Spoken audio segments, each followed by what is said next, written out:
एक घने और खौफनाक जंगल के बीच एक खौफनाक चड़ील रहती थी।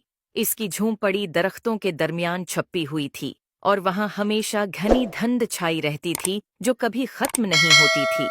चड़ील अपनी खतरनाक जादुई ताकतों और बच्चों को पकड़कर खाने की बड़ी आदत की वजह से मशहूर थी। करीब के गांव में दो बहादुर बहन भाई माया और अहमद रहते थे। उन्होंने चड़ील के खौफनाक किस्से सुने थे मगर उन पर कभी यकीन नहीं किया। एक दिन दोपहर को उनकी तजस्सुसियत बढ़ गई और उन्होंने काली वादी के किनारे का जायजा लेने का फैसला किया।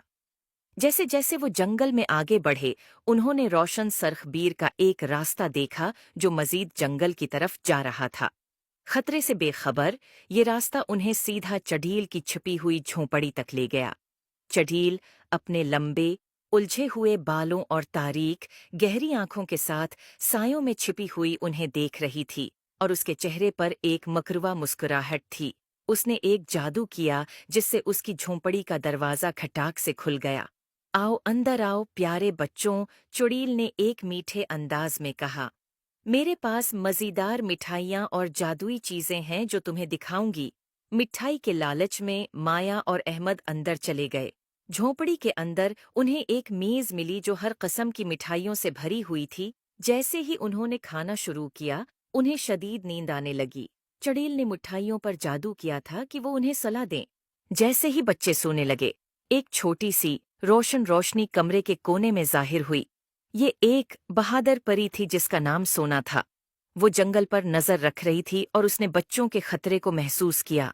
सोना ने अपनी नन्ही छुरी से एक ताकतूर जादू किया जिसने बच्चों पर लगी जादुई नींद को तोड़ दिया। माया और अहमद जाग गए, हैरान लेकिन महफूज थे। सोना ने उन्हें जल्दी से दरवाजे की तरफ रहनुमाई की और उन्हें फरार होने का इशारा दिया। चड़ील जब उसने देखा कि उसका शिकार भाग रहा है, चड़ील ने सोना पर जादू करने की कोशिश की, लेकिन सोना की जादुई ताकत ज्यादा मजबूत थी और उसने बच्चों के गर्द हिफाजती हिसार बना दिया। अपनी छुरी के एक और वार से सोना ने चड़ील को एक ततली में तब्दील कर दिया। ततली उड़ती हुई जंगल में उड़ गई और कभी वापस नहीं आई। सोना ने मुस्कुराकर बच्चों से कहा, अब तुम महफूज हो। हमेशा याद रखो, तजस्सुस तुम्हें खतरे में डाल सकता है लेकिन बहादुरी और मेहरबानी तुम्हें हमेशा बचाएगी। उम्मीद है आपको स्टोरी पसंद आई होगी। Please like and subscribe my YouTube channel.